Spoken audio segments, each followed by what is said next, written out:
விளையிற பூமியடா விவசாயத்தை பொறுப்பா கவனிச்சு சீரோவடா உண்மையா உழைக்கிற நமக்கு எல்லா நன்மைகளும் நாடி வந்து கூடுதடா.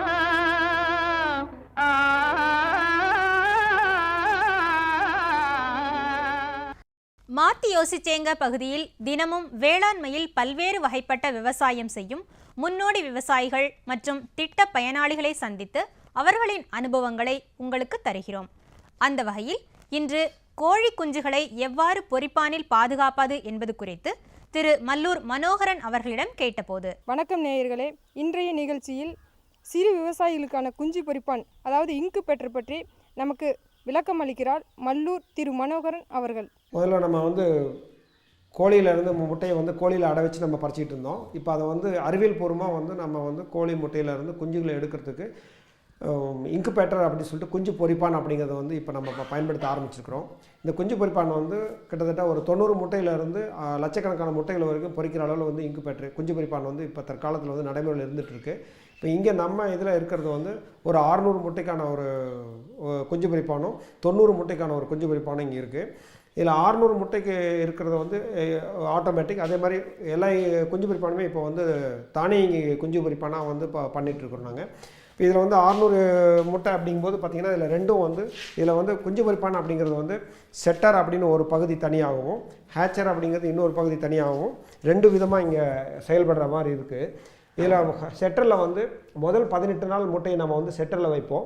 அடுத்தது ஹேச்சரில் கடைசி 3 நாள் அங்கே தான் முட்டையிலேருந்து குஞ்சு ஓட்டை உடச்சிட்டு குஞ்சு வெளியே வர்ற பகுதி தான் ஹேச்சர்னு சொல்லுவோம். செட்டர் அப்படிங்கிறது முட்டையை ஆரம்ப ஸ்டேஜில் 18 நாள் அடகாக்கிற இதில் வைக்கிறது தான் செட்டர் அப்படின்னு சொல்கிறது. இதில் 1 மணி நேரத்துக்கு ஒரு தடவை இந்த முட்டை 45 டிகிரி ஆங்கிளில் முன்னையும் பின்னையும் திரும்பி நின்றுக்கும். ஏன்னா கோழியே முட்டையை திருப்பி தான் வச்சுக்கும். காரணம் என்னென்னு கேட்டிங்கன்னா அந்த கரு ஒரே இடத்துல ஒட்டிக்காமல் இருக்கிறதுக்காக அந்த ஒரு இயற்கையாகவே அந்த அமைப்பு இருக்குது. அதே ஒரு அமைப்பை நம்ம இந்த குஞ்சு பொரிப்பான்லேயும் செய்யறதுக்காக தான் இந்த ஆட்டோமேட்டிக்காக ஒவ்வொரு 1 மணி நேரத்துக்கு ஒரு முறையும் இந்த முட்டை வச்சுருக்க ஸ்டாண்ட் அப்படியே 45 டிகிரி ஆங்கிளில் திரும்பி முட்டையை திருப்பிக்கும் அதுவே. இதே சமயத்தில் இந்த குஞ்சு பொரிப்பானுக்கு ஹீட்டை உள்ளே ஒரு 99.8 இந்த செட்டருக்கான ஹீட் 99.8 வரணும். ஈரப்பதம் காற்றுல இருக்கிறது ஈரப்பதம் உள்ளே இருக்கிற ஈரப்பதம் 66%லேருந்து 68% வரைக்கும் இருக்கணும். அதுக்கு இந்த உள்ளே இருக்கிற ஹீட்டை கண்ட்ரோல் பண்ணுறதுக்கு தெர்மோகப்பல்னு சொல்லிட்டு ஒரு அமைப்பு இருக்குது. அது உள்ளே நமக்கு தேவையான அளவு ஹீட் என்ன ஹீட் நம்ம வைக்கிறோமோ அந்த ஹீட்டை மட்டும் மெயின்டைன் பண்ணிகிட்ருக்கோம். ஸோ உள்ளே எப்போவுமே இந்த ரூமுக்குள்ளே அறைக்குள்ளே அந்த குறிப்பிட்ட அளவு ஹீட் மட்டுமே இருக்கும். அடுத்து ஹேச்சரில் பார்த்திங்கன்னா அதே மாதிரி இங்கே நம்ம ஸ்டாண்டு அந்த மாதிரி ஸ்டாண்ட் இருக்காது. சாதாரண இந்த மாதிரி ட்ரேவில் முட்டையை நம்ம வச்சு அதுலேருந்து நம்ம குஞ்சுகளை எடுப்போம். நம்ம இதில் ஈரப்பதத்துக்கு கீழே ட்ரேவில் நம்ம தண்ணி வச்சுக்குவோம். இதே பெரிய இன்குபேட்டர் அப்படின்னா உங்களுக்கு வேறு மாதிரி சிஸ்டம் வரும். உங்களுக்கு பின்னாடி காற்றுல வரும் பொழுது அதில் ஈரப்பதம் வர மாதிரி ஒரு அமைப்பு பண்ணியிருப்பாங்க. இது சின்ன அளவில் இருக்குது அப்படிங்கிறனால இந்த ட்ரேவில் தண்ணி வச்சுக்கும். மேலே இருக்க ட்ரேவில் முட்டையை வச்சு இதில் குஞ்சு எடுக்கிற மாதிரி இருக்கும். அட்ட ஸ்டெச்சில் 600 முட்டையை லோட் பண்ணிவிட்டு 18 நாள் கழிச்சு அந்த 600 முட்டையை நம்ம அந்த ஹேச்சருக்கு மாற்றிட்டு அப்புறம் தான் அதில் நம்ம முட்டையை வைக்க முடியும்.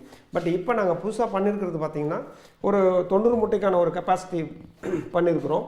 அதில் உங்களுக்கு தொடர்ந்து முட்டையை வச்சு தொடர்ந்து முட்டையை குஞ்சு பொரிச்சிட்டே இருக்கிற மாதிரி ஒரு அமைப்பை ஏற்படுத்தியிருக்கிறோம். இதில் பார்த்திங்கன்னா இந்த பகுதி செட்டர், இந்த பகுதி ஹேச்சர்.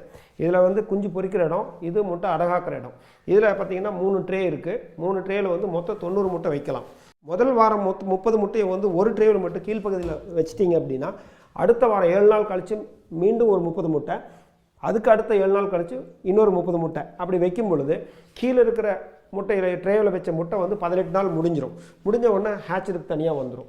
இதில் பார்த்திங்கன்னா ஹேச்சருக்கு தனி கண்ட்ரோல் இருக்கும், செட்டருக்கு தனி கண்ட்ரோல் இருக்கும். அப்போ அந்த முட்டைகள் 18 நாள் முடிஞ்ச முட்டையை இங்கே ஹேச்சருக்கு கொண்டு வந்துட்டு குஞ்சு பறிக்க ஒரு அமைப்பை ஏற்படுத்திடுவோம். அங்கே முட்டை அடகாத்த வகையிலே இருக்கும். அதே சமயத்தில் கீழே முட்டையை நம்ம ஹேச்சருக்கு மாற்றின ட்ரேவில் மீண்டும் முட்டையை நம்ம வச்சுக்க முடியும். அப்போ ஒரு சின்ன விவசாயி குறைஞ்ச அளவில் முட்டை உற்பத்தி பண்ணிகிட்டு இருக்கும் பொழுது முட்டையை தொடர்ந்து அவர் இந்த குஞ்சு பொரிப்பானில் வச்சு குஞ்சு பொரிக்கிறதுக்கான வசதி வாய்ப்போடு இந்த இன்குபேட்டரை வடிவமைச்சிருக்கிறோம். இதனுடைய விலை 23,500 ரூபாய் அளவில் நாங்கள் முடிஞ்ச வரைக்கும் பண்ணியிருக்கிறோம். இன்னொரு இது என்னென்னு கேட்டிங்கன்னா முழுமையாக இது மரத்தாலேயே செய்யப்பட்டிருக்குது. இதில் ஹீட்டை வந்து நல்ல விதமாக ஸ்டோர் பண்ணுறதுக்கும் இது வந்து எலக்ட்ரிசிட்டி வந்து கம்மியாக செலவாகிறதுக்கான அமைப்பு இதில் இருக்குது. பெரிய இன்குபேட்டர்லாம் பார்த்தீங்கன்னா உங்களுக்கு வந்து அதை வந்து ஸ்டீலில் வடிவமைச்சிருப்பாங்க. அதில் வந்து ஹீட்டு வந்து கொஞ்சம் இதை விட கொஞ்சம் எலக்ட்ரிசிட்டி பவர் வந்து அதிகமாக செலவாகிற அமைப்பில் இருக்குதுங்க. ஸோ மொத்தத்தில் வந்து நம்ம நாட்டுக்கோழியிலேருந்து கோழியிலேயே அடை வச்சு எடுக்கிறத விட இந்த மாதிரி இன்குபேட்டருக்குள்ள குஞ்சு பொரிப்பானில் வச்சு முட்டைகளை குஞ்சு பொரிக்கும் பொழுது இன்னொரு அட்வான்டேஜ் என்ன வருது அப்படின்னு கேட்டிங்கன்னா, அந்த அடை படுக்கிற கோழியை மீண்டும் வந்து சீக்கிரமே முட்டையிடுறதுக்கான ஒரு அமைப்பை நம்ம ஏற்படுத்த முடியும். அதனால் வந்து இந்த கோழி வளர்ப்பில் இந்த இன்குபேட்டருடைய ஒரு அவசியம் வந்து நமக்கு வந்து நல்ல விதமாக பயன்படுது. அவசியமாக இந்த இன்குபேட்டர் வந்து வேணும் அப்படிங்கிறது என்னுடைய எண்ணம். வேளாண்மையுடன் வேறுபடுத்தி பார்க்க முடியாத ஒன்று பாசனம். கிடைக்கின்ற நீரை சரியான நீர் மேலாண்மை திட்டங்கள் மூலமாக பாசனத்தை மேற்கொண்டு வேளாண்மையில் வெற்றி பெறுவது அவசியமாகும். எனவே மேற்கு தொடர்ச்சி மலை சார்ந்த பகுதிகளில் பாசன திட்டங்கள் பற்றி கன்னியாகுமரி மாவட்ட நாகர்கோவில் வேளாண் பொறியியல் துறையின் உதவி பொறியாளர் ஏ. எட்வின் சாமுவேல் அவர்கள் விளக்கமளிக்கிறார்.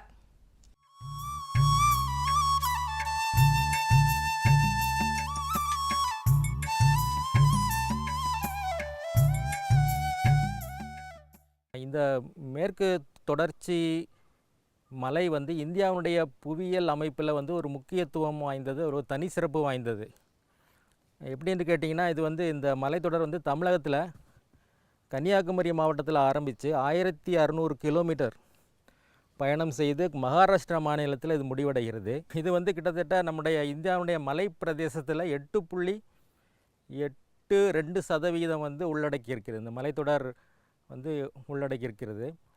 இதில் வந்து அரிய வகை தாவரங்கள், விலங்கினங்கள் எல்லாத்துக்குமே இந்த மலைத்தொடர் தான் புகலிடமாக இருக்குது. மேலும் பார்த்திங்கன்னா, இந்தியாவுடைய முக்கிய நதிகள் எல்லாமே இந்த மேற்கு தொடர்ச்சி மலையிலிருந்து தான் உற்பத்தி ஆகிறது. தமிழகத்தை எடுத்துக்கிட்டிங்கன்னா, இது வந்து இந்த 8 மாவட்டங்கள் வழியாக இந்த மேற்கு தொடர்ச்சி கடந்து செல்கிறது. இதில் வந்து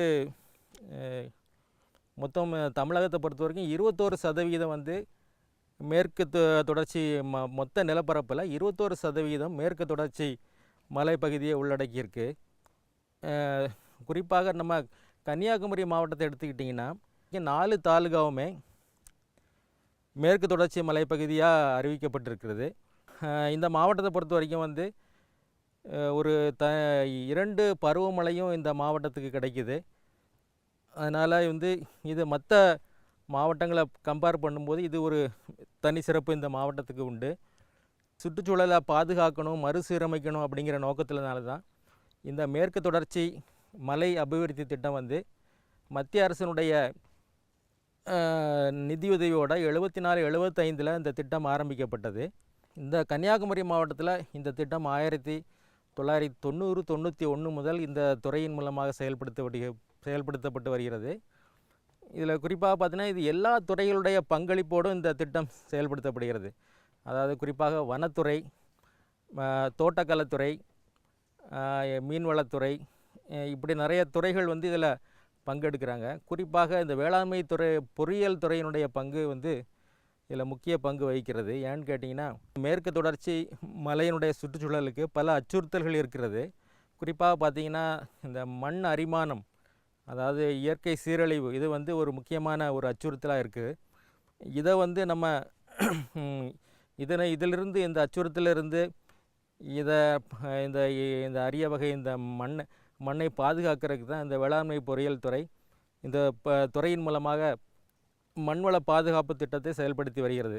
நம்ம இயற்கை வந்து ஒரு அங்குலம் மண் உருவாவதற்கு வந்து கிட்டத்தட்ட பல 100 ஆண்டுகள் எடுத்துக்கொள்கிறது.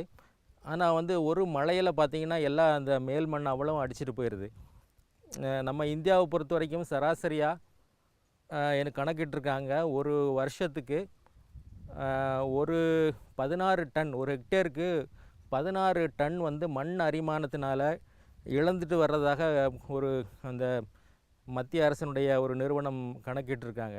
அப்படி பார்க்கும்போது இந்த மண் அரிப்பு வந்து இதை தடுப்பதற்காக தான் இந்த ஸ்கீம் வந்து இந்த மேற்கு தொடர்ச்சி மலையில் இந்த ஸ்கீமை நம்ம இம்ப்ளிமெண்ட் பண்ணிட்டு வர்றோம். இங்கே பார்த்திங்கன்னா நிலச்சரிவு ஏற்கனவே ரொம்ப அதிகம். கன்னியாகுமரி மாவட்டத்தில் மழைப்பொழிவும் அதிகம். ஏன்னா 1456 வருஷத்துக்கு சராசரியாக 1456 மில்லிமீட்டர் மழை பெய்யுது.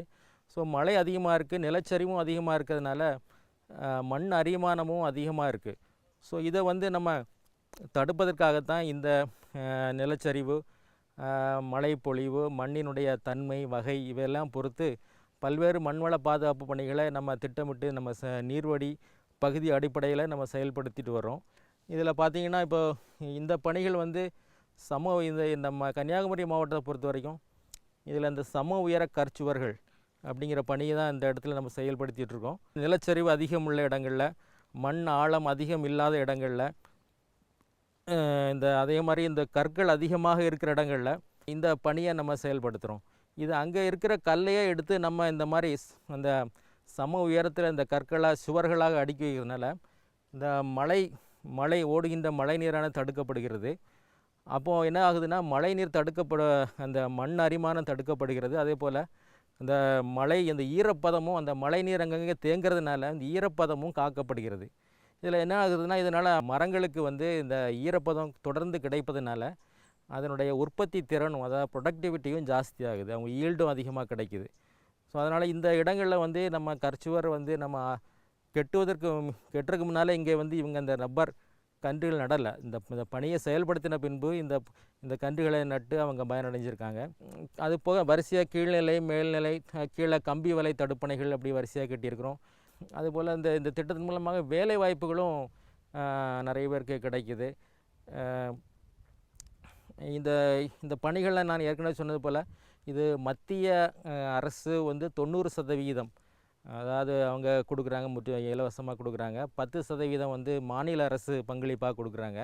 ஸோ விவசாயிகளுக்கு வந்து பார்த்திங்கன்னா 100% இந்த பணிகள் 100% இலவசமாகவே சென்றடைகிறது. இதை வந்து அவங்க பராமரிக்கிறதுக்காக ஒரு 10% வந்து அந்த விவசாயிகள்டிருந்து அவங்க பங்களிப்பாக கொடுக்குறாங்க. அதாவது வாட்டர்ஷெட் டெவலப்மெண்ட் ஃபண்டில் அந்த ஒரு 10% வந்து அவங்களுடைய சங்கத்தில் வந்து இந்த ஒரு டெபாசிட்டாக சேமிக்கப்பட்டு அதிலிருந்து கிடைக்கக்கூடிய வட்டியில் வந்து இந்த பணிகளை பராமரிப்பு செய்கிறாங்க. தொடர்ந்து நல்லபடியாக அதை பராமரிச்சுட்டு வர்றாங்க.